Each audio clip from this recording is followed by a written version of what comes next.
Alrighty, hey everyone, welcome back. Happy, what's today? Tuesday, December 2nd. So, Bitcoin, nice bounce back from where we were yesterday. I think that was fueled mainly because of, well, there's something speculating as far as why Bitcoin crashed on Monday, but we had a nice rally today. Big thing is obviously Vanguard allowed their customers, their investors to go in on Bitcoin ETFs. We saw huge inflows on that today. We'll talk about that. So there's great news there. Miners, on the other hand, today did much worse than they did actually yesterday, which is kind of interesting. Yesterday, Bitcoin was down much worse. The miners actually held up pretty well.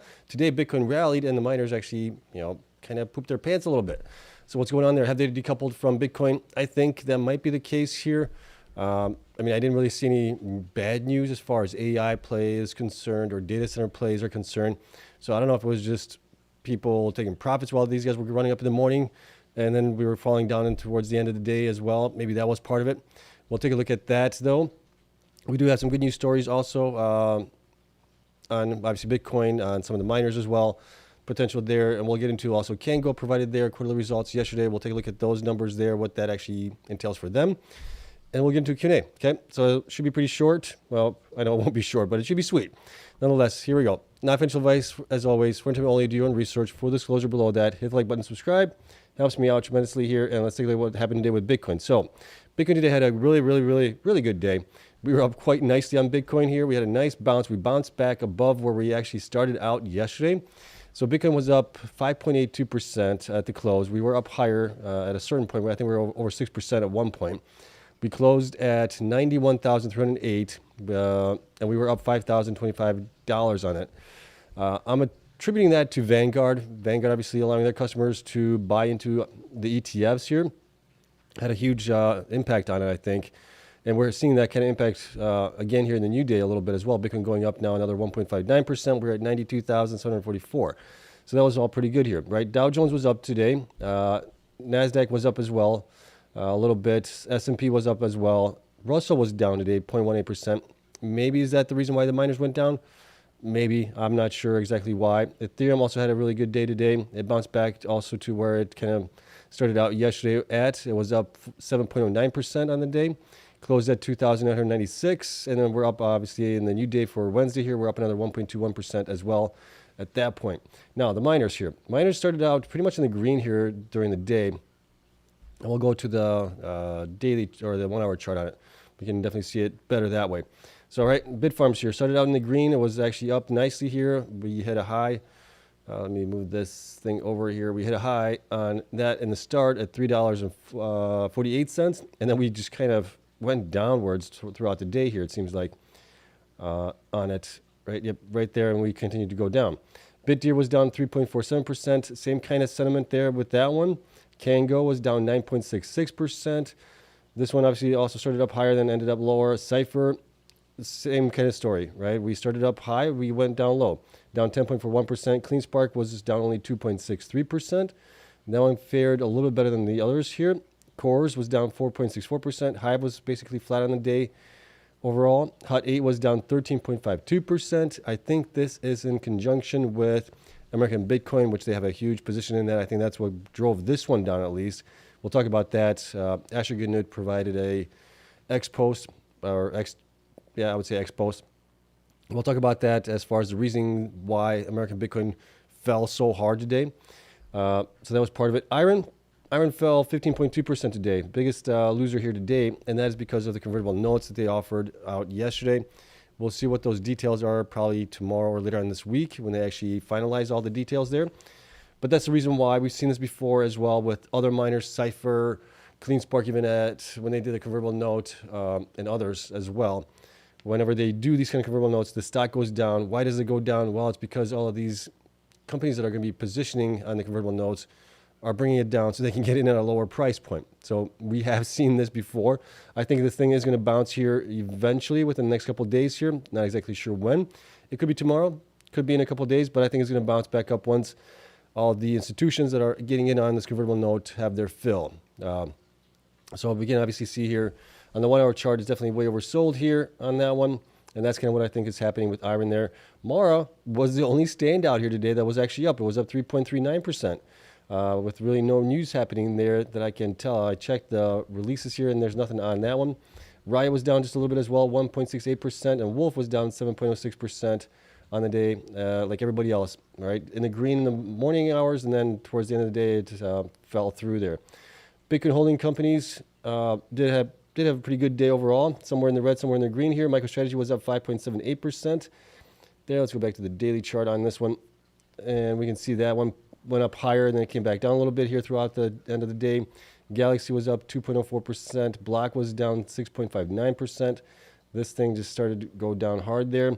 Coin was up 1.32%. Metaplanet was up 9.24%. Exodus was down 2.16%. Nexon was down 1%. Similar was up 1.16%. Phoenix was down 6.16%.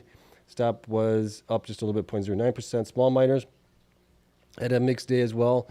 Annie was up just a little bit, 2.47%. Argo was up 0.98%. DigiPower was down 8.76% there. DMG was up 6.2%. Mawson was down 1.06%. Canon was up 2.05%. And then the Bitcoin miner ETFs were all in the red here because the miners were in the red as well. BitQ being down, BKCH, DApp, WGMI being down the most, being down 7.58%. Ethereum holding companies had, well, at least BMNR had a pretty good day. It was up 10.26%. BitDigital was down 0.44%. BTCS was up 4.39%. Game was up 2.81%. And SBET was up 3.85%. And then some of the other companies that we track here, like I talked about, American Bitcoin was down huge. It got down to $1.74 here on and during the trading day, and then it bounced back up here afterwards. But this thing was down huge. And then we'll talk about why that one was down so much. And maybe we could do that now, I guess, since we're talking about it. And we'll get into it here. We'll give the reasons why. On that one, Wi-Fi, let's see, was down 3.2%. Open was down 2.1%. Oracle was up just a little bit, 0.08%. Nibius was down 3.69%. Soluna was down 3.07%. Backed was up 0.22%. Fermi was down 7.42%. So it seems like some of these data center plays were down today as well. So it wasn't just the miners themselves. Obviously, the miners are getting that space as well. Maybe that's why they were down, but you can see here. Others, Meta was up in the green, 0.97%. Google was up 0.29%. Amazon was up 0.23%. Microsoft was up 0.67%. Nvidia was up 0.86%.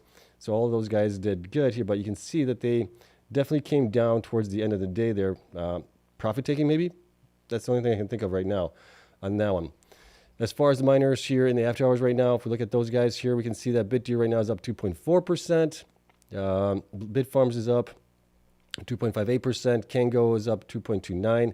Cypher is up almost 3% there, 2.95%. Cleanspark is up let's see, where does this one end? 2.84%. CORZ Scientific is up just a little bit, 0.13%. Hive is up also 2.53975%. Hut 8 is up now 4.49%. So that one's kind of bouncing back a little bit at least.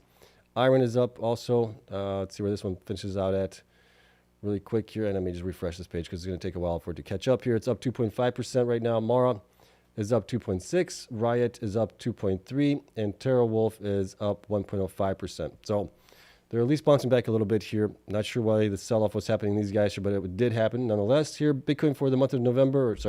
We're into December already. Is up now 2%. So we are seeing a little bit of a positive sign here in Bitcoin price action, at least happening here for right now.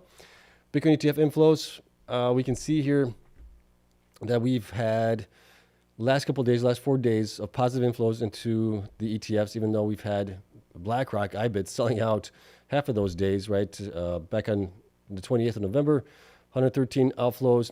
December 1st, this was yesterday, outflows of 65 million, but we still squeaked out a positive day there. And today we don't know where that's going to come in, whether IBIT comes in positive. I'm guessing it will because of BlackRock.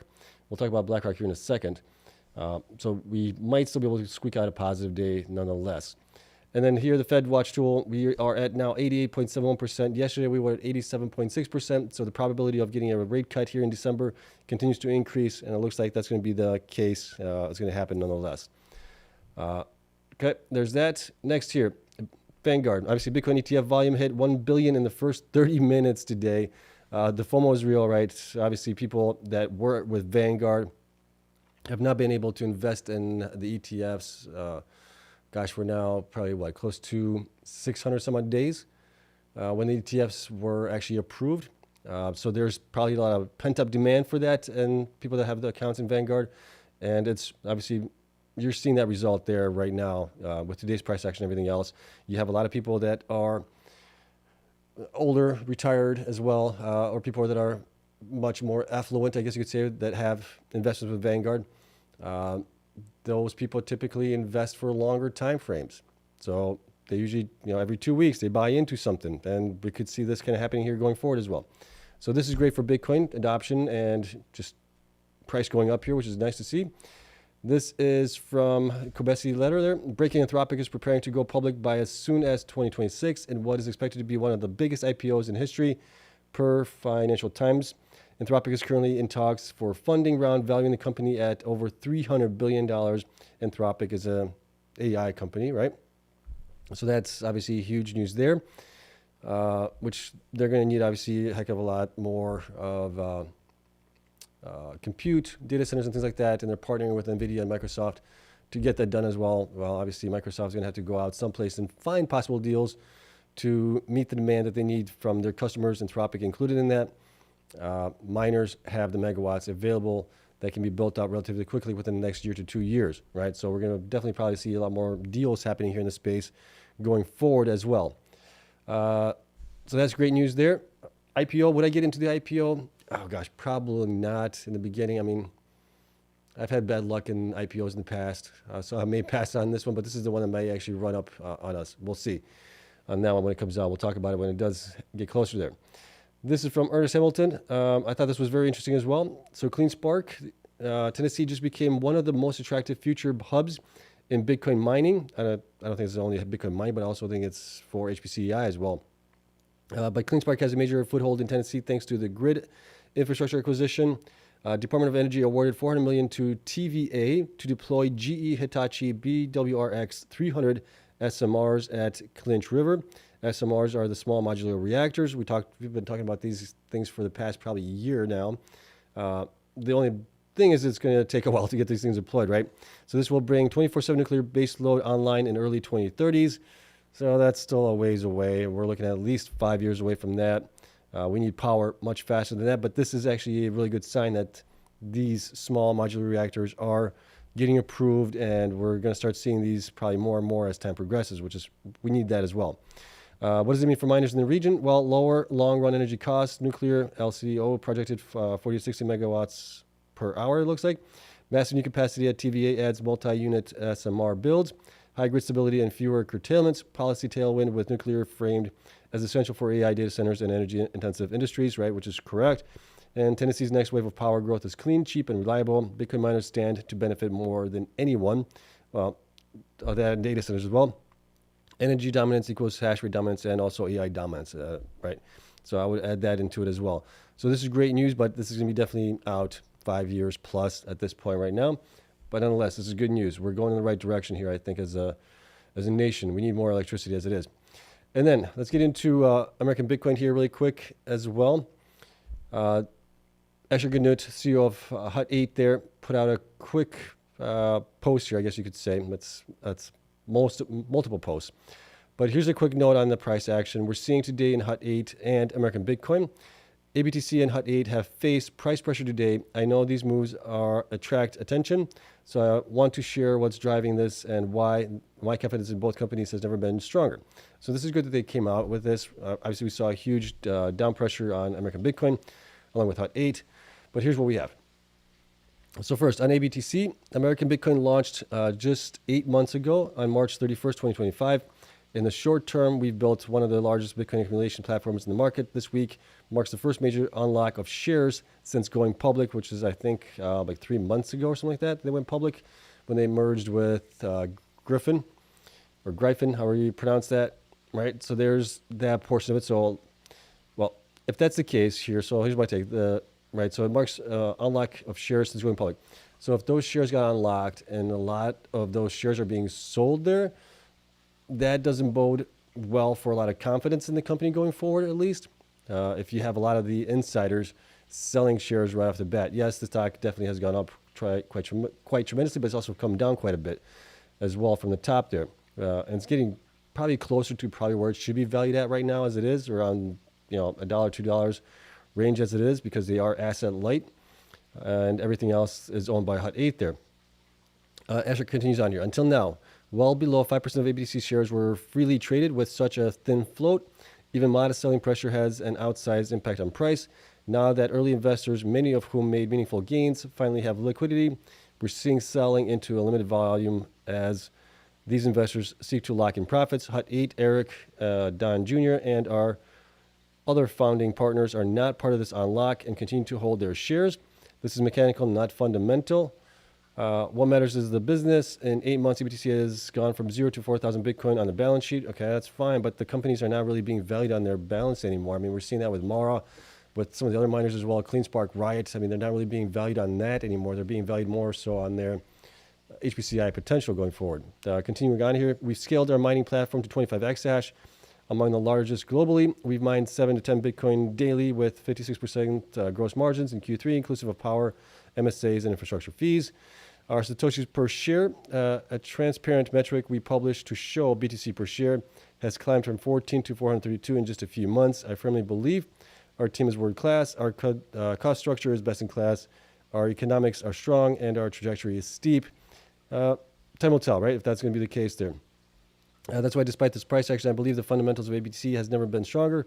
We're building a long-term Bitcoin accumulation engine with scale, discipline, and structural advantage through the Hut 8 infrastructure ecosystem, which is true, right? But the big thing is there that American Bitcoin has to pay Hut 8 to host those machines, right? So they're getting, so it's a little bit higher cost than you normally would have. Short-term moves don't change the long-term strategy.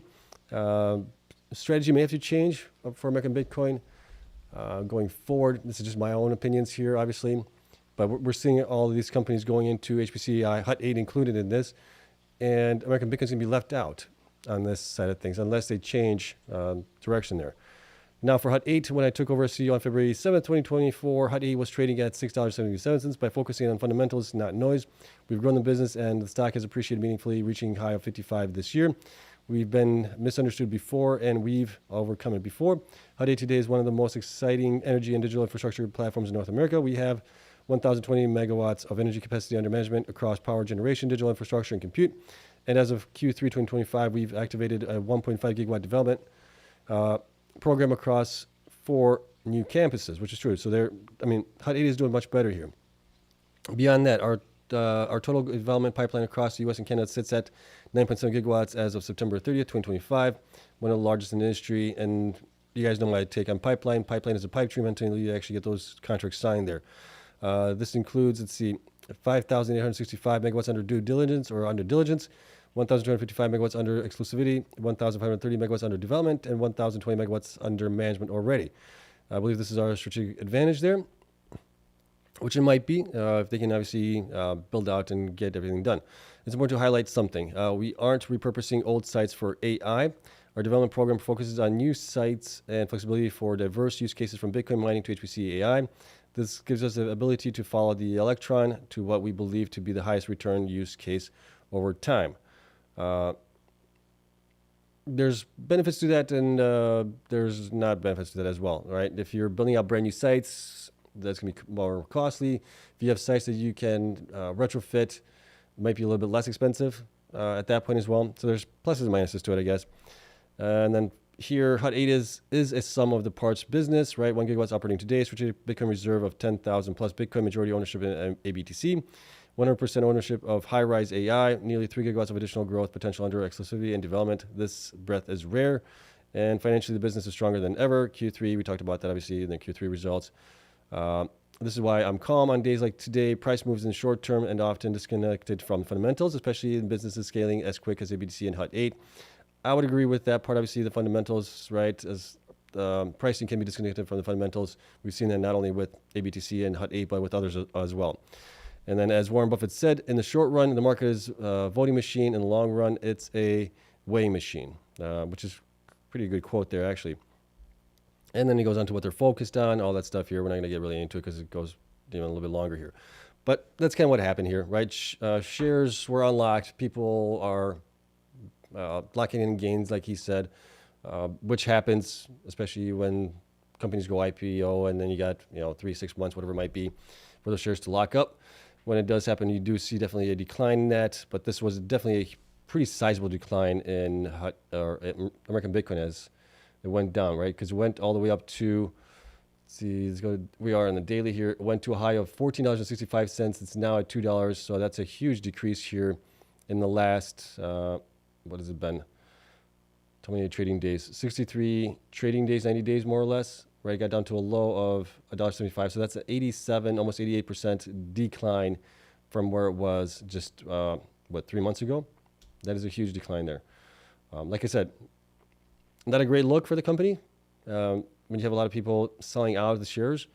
But if they do the right things and they do go forward, then there might be some good things happening for them.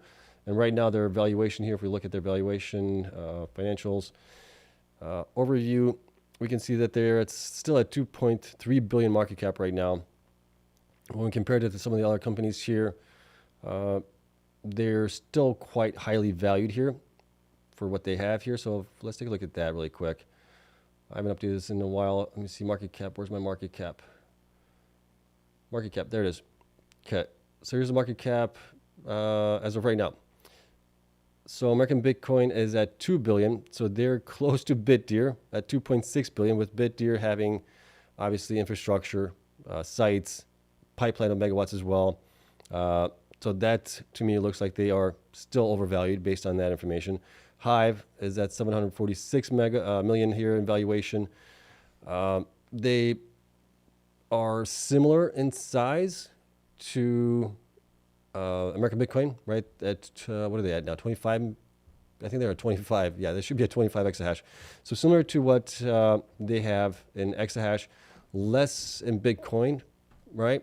But still, they have sites, they have operations, they control much lower cost to mine Bitcoin as well, and they're valued at 33% of what American Bitcoin is valued right now. So I think American Bitcoin is still quite valued highly.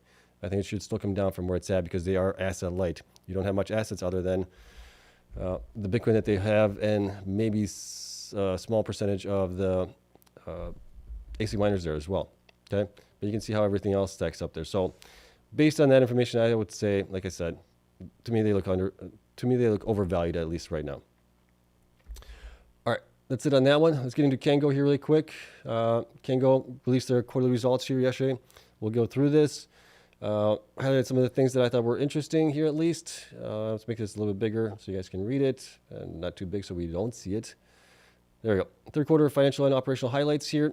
224.6 million in third quarter of 2025, an increase of 60% compared to second quarter of 2025. Revenue from Bitcoin mining business was 220.9 million. Operating income was 43.5 million, and net income was 37.3 million over the period. Going down here, average operating hash rate increased steadily from 40.91 exahash in July to 44.85 exahash in September, and further improved to 46.09 exahash in October. So that's good at least. Efficiency has been improving, with efficiency surpassing 90%. This was primarily due to mining facility relocations, operational enhancements, and miner hardware upgrades. So that part is good there.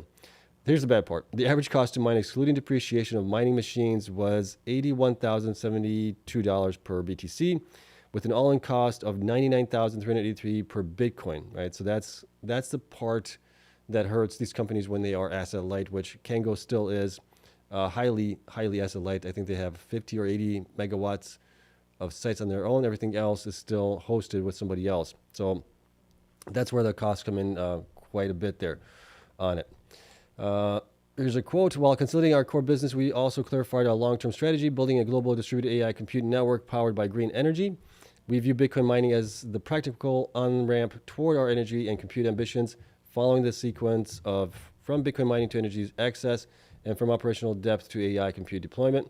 In the third quarter, we executed our phased roadmap with strict financial discipline, launching small-scale pilots with clear technical and IRR thresholds across both energy and AI compute. Our energy projects in Oman and Indonesia are now underway and are expected to be commissioned within the next 1 to 2 years, providing strategic support for subsequent infrastructure development. In the near term, we will continue to closely monitor market dynamics, manage our deployed output, and explore partnerships models to mitigate market risks and enhance operating stability. Okay, so that's all fine there. Going down here, the roadmap here, near term. Enter the market with GPU computing power leasing. Focusing on rapid node deployment and model validation, the company will serve compute platforms and AI startups with an asset-light, pure-play connectivity model that handles no customer data or apps, builds trust, and supports rapid scaling. Midterm, evolve into a regional AI compute network by establishing self-operated data centers hubs that offer greater control over energy and infrastructure. Cango will transition from selling raw compute to offering stable, low-latency inference services under mid to long-term contracts that target mid-sized technologies firms and regional leaders to build services moats. Okay, and in the long term, build a global distributed AI compute grid powered by green energy, integrating multiple hubs and edge nodes for seamless, scalable capacity. The model will offer multi-year capacity contracts with elastic compute options, positioning Cango as a utility-like provider of AI compute for multinationals and large-scale AI applications. Okay, those are very grandiose plans there. With them being so asset light, it's going to definitely be challenging for them. And we've also seen their stock get hit quite a bit here in the last few months to a year even. Let's see, Cango, I think I have them up here. I do, right? I mean, they were as high as $4.83. Now they're $1.31. Their current valuation here, let's take a look at that one really quick, is right now, 238 million. That's going to be really, really hard for them to build out AI data centers, which are very, very costly. So you also need to buy the sites there. Sites aren't cheap. Power Connect agreements are also not cheap. So it's going to be a tough battle for them to reach that, I believe. So wish them all the best. But yeah, I see them in a tough spot right now, unless they really do really, really well here, right? I'm not saying it's out of the question that they can't do it, but it's going to be very tough for them for sure. All right, based on that, here's what we have for Cango really quick, and we'll get into Q&A as well, and we'll call it a day. Cango, all right. So as of today, I need to update this. They have a heck of a lot more shares, it seems like. So it looks like they diluted quite a bit there to get all the machines for the ASICs. So it looks like they're at 383.9 million shares right now. Market cap, based on that, is showing me 502 million. So it's a little bit better than the 200 some odd million that we were seeing on the other page here based on that. So that would definitely be better for them. Performance hasn't been great over the last 12 weeks. You can see that here. Last week was a pretty good week. They were up 16%. Right there, 50 exahash fully installed right now as it is. Last 4 quarters revenue have been increasing here. We saw a little bit of a dip in Q2. Q3 actually increased to 224 million, which was nice. Current quarter, we're estimating about 180 million roughly. Last 4 quarters operating costs minus depreciation was 159, an increase. We kind of figured that as machines came online there. And cost of mine, 1 Bitcoin minus depreciation, actually went down to 82,000 for them. So it's kind of improved overall, but still high compared to others. Bitcoin mine quarterly has improved as well to 1.9 thousand there. Debt to equity is now at 0.9, so that's getting a little bit on the higher end side of things here. And current ratio is down to 1.19, getting on the lower side of things as well. So there's that. Total current assets went down to 289 million. Not sure why that is so much. 762 million to 289. I know that they have a HODL position here in Bitcoin as well. HODL position is, I mean, they got 6,413 Bitcoin, at least last reported there. I mean, that should be valued at 587 million alone on that. But that's come down to 289. I'm not sure if that's being used as collateral for something, potentially. Total current liabilities, 241 million. So still a little bit under the current assets there, so not too bad there. Going down here into their actual results, we'll get into some of these things here in a second. Big drop that we saw here was obviously the total current assets, right, to 289 million from 762 million. Big decrease was receivable for Bitcoin collateral net. That went from 416 million to basically nothing here reported. I wonder if they got put into something else, another different category, maybe down below or something. There it is. It went down to long-term or non-current assets. There it is, right there. So that's kind of what happened there on that one. Okay, mining machines, net 365, a little bit higher from where it was. Nothing else major here other than the reshuffling here from here. Where was it? From here to here. That's the only reshuffling that they did. Going down here, so total current assets was at 1.48 billion. Total assets at 1.33 billion. Their market cap is what, 500 some odd billion right now, or 500 million. Definitely under from where they really probably should be valued at. Total current liabilities went down to 241 from 466, so that's good there. I think they reshuffled some stuff here as well. Long-term debts related party, 405 million there. there. I mean, we didn't have anything here last time that was that major. Short-term debts. Maybe that got moved over to long-term debts here. But yeah, so that went definitely up there. What else? So total liabilities and stockholder equity, 1.3 billion, right? Based on the market cap, they do seem undervalued. To me, revenues, like we talked about, increased here, so that was good to see that. They still had some automotive trading income as well. That was at 3.2 million there, so that was an increase from the 1.7 that they had prior. Bitcoin revenue obviously increased quite nicely for them as well. Cost of revenue exclusive of depreciation shown below was 159 million. That's because you're asset light. You have a lot of expenses for hosting. That's part of it there. Let's see. Cost of revenue, so depreciation part of it was 35 million there. General administrative was 5.9, so that actually increased from the 3 million there. I'm guessing maybe some bonuses or something got added into it at that point. And then gain loss from change in fair value of Bitcoin there was 23 million. So they got a gain on that. Anything else that kind of stuck out here? Net income was 38 million. Net income loss before income tax was 37 million. So they still squeaked out a positive EPS, 11 cents, basic 10 cents diluted. And then we have the basic and diluted number of shares there as well. And if we take out the depreciation, they would have been at about 21 cents per diluted share at that point. So overall, pretty good here. Big help for them was the 23 million on Bitcoin revaluation there. But even without that, if we take that out, they still would have been positive on the EPS side of things. So that's actually pretty good, right? That they were actually positive without the FSB impact on it, based on my numbers. Going up here, we can see custom mining, like we talked about, right? 82,000 there. All-in cost is much higher though. Price to book ratio 0.731. Enterprise value market cap plus debt minus cash. We're at 519. And that's kind of where they are right now, market cap as it is. What else do we have here? Revenue, general administrative compensation here, 2.67%. Still really good for them. That's really, really good actually. Being asset light, that's actually really good for them. But that's it. Overall, I mean, the stock is where it's at right now, right? It's $1.31. I think they should be at least $1.62 to $2.71, somewhere around there. So I do think that they are undervalued a little bit right now as it is, and that's with a P of 5 on them. So really, really low because they are so asset light currently. All right, but that's it on them. They're going to have a hard time, like I think, doing all the things that they want to do. Is it not attainable? No. They can definitely attain those goals, but it's going to take time. And they're going to have to, start buying up sites, I think. Having sites, not being as asset light, that will definitely help out going forward. They'll give them something that's actually backing the company there more so than just the Bitcoin that they have and the actual ASICs that depreciate and lose value over time. Okay, so that's it. That's it on that one. Let's get into Q&A. Spreadsheet is going to be available to Patreon members as always. Link for that is down in the description if you want to help join the channel. That would help out. Greatly appreciate it. All right, let's get into Q&A. What else? See what we got going on here. As always, if you guys could preface the questions with a question mark or a Q, I would appreciate it. And then we're going to work our way down, as always, from the top and get into all the questions here. Some of these things are already covered in the beginning. What do we got here? Okay. Millie-Eggs says owning Bitcoin helps offset miners on days like today. It does, but sometimes it doesn't, right? It's just kind of depending on the way the wind blows. All right, Victor, sorry. Could it be possible that the money rotation to MicroStrategy eventually will come back to miners? I mean, the rotation that we saw in MicroStrategy today was not what I would expect to have happened in the miners today.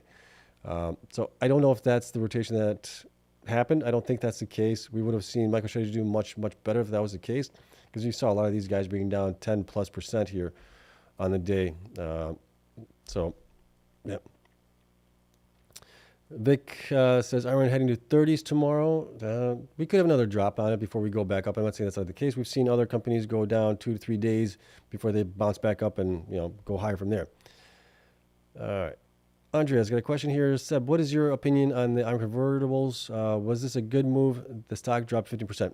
Yeah, I believe it is a good move, right? They clear up some of the old convertibles that have exercise prices between $13 and $16, which is a good thing, which obviously would have led to more dilution.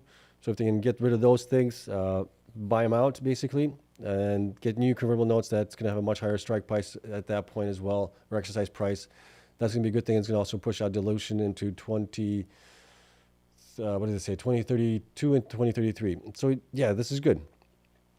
And we talked about it yesterday. There was a great post by somebody on X that we went over it, basically outlined all the good stuff there. All right, let's see. NGH, hi Seb, did you do any DCAing during this period? There are a few bounces these past few trading days. I did not do the last couple of days. Last time I bought was back a week and a half ago. It was when I bought Bitfarms and Cleanspark at that point. All right, Bitfarms bulls, share your stats. Let's see, John. The bigger the dip, the greater the rip to AI, to all-time highs. Stock remembers price. That is true as well. We've seen that. Neville, damn, IREN is heading into the 30s. We might be in for a tough ride this December. It might be a tough ride, but then, I mean, do you expect it to be at that price in the next 6, 9, 12 months? I don't. I think it's going to be much higher. If it goes down to those levels, I'll probably look at that point to maybe buy in. Right? If I can get it at like $20-some odd, that'd be a huge Christmas gift at that point. I would probably pick up some more at that point because I know that that would be a huge undervaluation for IREN at that point. All right, Carl, holding 225,000 shares of Bitfarms plus Wolf, Cleanspark, BitDeer, rolling the dice. Nice. SH7164, PJM's market monitor just told FERC that no new large data center loads should be added unless they come with firm, reliable power. New players will wait years. Meanwhile, Bitfarms already locked in megawatts. Okay, that's awesome. Yeah. See, John Kurtz, who bought IREN at $8. Oh, Seb. Yeah, I did get in at $8, and I got in at $9 and $10. I bought in at that point. I think I also got some at $7. Yeah. Let's see. Tej asks, what was the company going IPO? That is Anthropic. Anthropic is the one that does Claude, I think. Correct me if I'm wrong there, but I think it's Claude AI that they have there. All right. Okay. I'm sorry I cannot pronounce your name there. Yav? I'm just going to call you Yav. I'm sorry. Question, Seb. Are you expecting an all-time high for Bitcoin and Cleanspark? Where do you think Cleanspark might be by Q1 of 2026? I am still expecting a Bitcoin to go into a new all-time high here eventually, right? I don't know whether it's going to be in the next 3 days, 5 days, 10 weeks, whatever it might be. I think in time, we will get to a new all-time high here within probably the next year. All right. As long as Bitcoin doesn't go into a bear market, which I don't think it still is going to do that. I think we're just, Vanguard allowing people to buy into the ETFs right now is huge as well.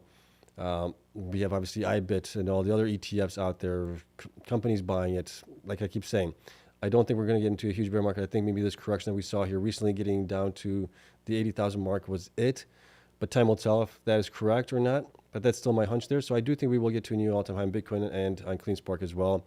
As far as where could they be by Q1 of 2026? Oh gosh, I mean, can they sign a contract with somebody, a letter of intent or something like that for their site in Texas or their sites in Atlanta? Maybe. And I think that would obviously pump the stock there. If their peers get any kind of deals, I think that will also help them get re-rated a little bit more at that point because, well, people know that megawatts are not as freely available as they have been in the past. So I think these things will eventually go back up here as well. All right, Dan, my thoughts on Mara, they hold over 50,000 Bitcoin. How can they not go up if Bitcoin hits 130, 150,000? LOL, no brainer. They should go up. I mean, their MNAV right now, as of yesterday at least, was negative. Or it wasn't negative, it was under 1. So there's definitely not being valued on the value of the Bitcoin that they have there. And you could also say their infrastructure as well. So yeah, I think they will go up as well. All right. See, Neville says, John Kurtz, I bought IREN around that price. 8 is about my average as well. Yep. So a lot of people were buying at that point as well. That was last year, right? When I told you guys, it was, I think, June, July, somewhere in that time frame last year. When I told you guys that I was selling a portion of my Cleanspark because Cleanspark was up quite nicely. And I moved it over into IREN because I saw just huge potential with that one. Neville's at 804 exact. Okay, nice. I'm a little bit higher than that, I think. Let me check mine. Where am I at? I got too many numbers as it is right now. Let's see. I'm going to go here. if it loads. All right, let's go to the next question here. Victor says ABTC pulled the whole sector down. That may have been it. I mean, that thing was down quite a bit there, but I mean, did it really have that much of an impact or that much strength? Maybe. Yeah, you might be right there. I'm not sure, but just they're a small company, so I don't know if they would have had that much of an impact. Okay, here we go. Let's see, IREN. IREN is bot price. Okay, bot price is 808. And you're at 804. So you had me beat by a couple pennies there. All right. Trueable Productions, Super Chat, thank you so much for the donation there. Vanguard, looks like I can't see that. Is that Elephant, In-Ground, Bulls, Strong. Cool. Thank you again. Victor, is the rate cut for December a sure thing? It looks like it right now. We're at 88% on the Fed tool. I think it's going to happen. Will we get a 25 basis point cut? Probably. Could we get a 50 basis point cut? I don't know. We'll see. Okay, Michael. I just came and why did Hut and others sell off so hard today? Well, Hut 8 sold off mainly because of American Bitcoin. American Bitcoin, their shares lockup period ended today, and so you had a lot of insiders that had shares that were taking profits, right? So that's kind of why Hut 8 tanked at that point. The others, yeah, I'm not sure why. Was it because of American Bitcoin pulling everything else down? I mean, we saw the miners being in the green in the morning hours, and then they were, slowly rolling down the hill there. So I'm not sure. All right. Let's see. Garav Explorations question is: will you average into IREN at these levels if you have cash? If I had cash right now, as you guys know, I mean, IREN right now is, 808, right, on my average price on it. So that's really, really low compared to where we are right now. If it came down to like the 20s, I would definitely, buy in at that point even more. Currently, I think we can still get it at least probably 2 to 3x easily. We could see 4 or 5 in a longer period of time frame as well. So that's kind of the way I look at it, is how many multiples can I do on a stock in a year, 2 years, whatever it might be. Can I do those things? And if I do, if I see those things are pretty good, then it's a good time to buy in. That's kind of the way I would look at it. Now, if you don't have any exposure into any of these things, not financial advice as always, but if you don't have exposure into them, right now would be a pretty good time to buy in, right? Because you could still get, my opinion at least, I could be wrong, but you could get, possibly easy 2 to 3x on this thing, if not even more, because just the way that they've been obviously operating and performing. Okay. All right, Rob, with Vanguard getting into Bitcoin, how does this work? I heard that Vanguard is a large shareholder of MicroStrategy, and because of that, they buy more MicroStrategy, and so that helps out MicroStrategy because they buy more BTC. Well, yeah, I mean, but it's not really Vanguard buying into it. It's their customers that are able to buy into Bitcoin through their ETFs and things like that. So if their customers are buying the ETFs through Vanguard, that means obviously Bitcoin price is going up, which then obviously helps MicroStrategy as well. That's kind of the way I would look at it.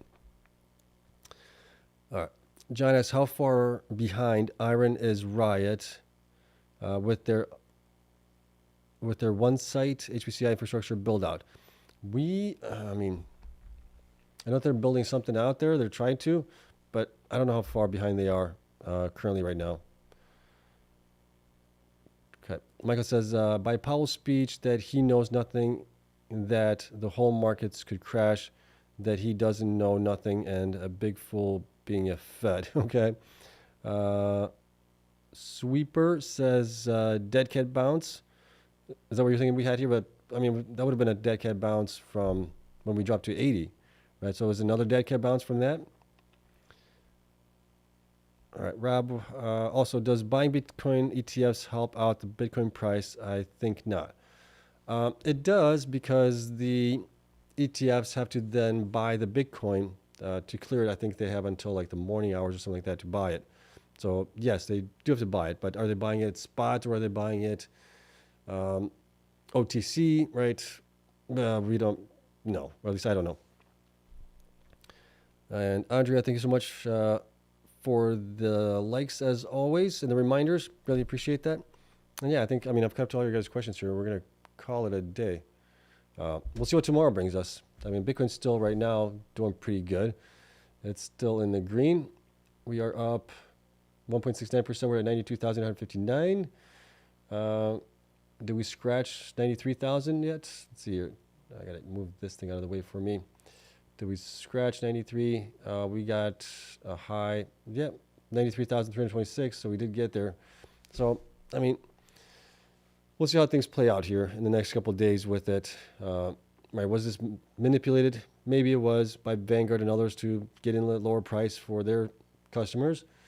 And maybe the same thing we're seeing here with IREN, right? Being down 15.2% today because of the convertible notes. So that could be a possibility there as well. I think it's a pretty big possibility also. All right, Rob, what about JP Morgan's Bitcoin ETF? Don't know about that one. I didn't know they even had one. Let me see if we go to the ones at least that Farsight is tracking here. We got Fidelity, Bitwise, ARK. Here, I could probably show this to you guys. Farsight Investors tracks BlackRock, Fidelity, Bitwise, ARK Invest, Invesco, Franklin, Templeton, Valkyrie, Vanek, Wisdom Tree, Grayscale, and Grayscale there as well. But I don't have anything from JP on it. Okay, let's see, talked about that one. Okay. Midwest Island here. Question, is the smart thing to do if you had cash is use half on IREN as at this price and see what it does and buy more with what you have left over? Well, kind of dollar cost averaging, right? That's kind of what you're talking about there. That's what I did with IREN. That's what I did with Cypher. That's what I did with Cleanspark, Bitfarms, all those guys. I basically did that. I didn't have a huge chunk of cash that I had sitting on the side to buy in all at once. I probably would have done that anyways. But it's taken me, right, a number of months, number of years to build up the positions that I do have right now. So that's kind of the way that I would do it. But, right, financial advice, you have to do what's you. But I think that's kind of maybe a good way to go in is buy a little bit, see where it goes. If it drops more, buy some more. And then that way you're not, kicking yourself. If it does, if it goes up, you're going to be paying a little bit higher at that point. But at least you got in pretty low price anyways. All right. Rob says, I don't quite understand it, but they are saying JP Morgan's BTC is paper Bitcoin. I've heard that as well, but I'm not sure exactly what's going on there, to be honest with you. And I'm not sure why they're saying JP Morgan's, because I think they're talking about just the ETFs in general, I think. But yeah. Let's see. And is a competing product versus Bitcoin? That I don't know. See, I'm not familiar with the JP Morgan side of things, what the heck they're doing with Bitcoin. Are they buying it from the ETFs or buying the ETFs? And who knows on those things. But I wouldn't put anything past JP Morgan, that's for sure. Watch what they do, not what they say. That's the big thing with any of these things, to be sure, for sure. All right, that is it. We'll call it a day. Thank you so much, everyone, for coming in, as always. Hope you guys have a great Wednesday. Middle of the week tomorrow. We'll see what happens. Hopefully we'll get some reports from the miners as far as their production updates for November. And we'll get into other things as well that we can look at for the quarterly results now that we have everybody reporting. Okay, that's it. Love you all. Hope you guys have a great one. I'll see you tomorrow night as always. Until then,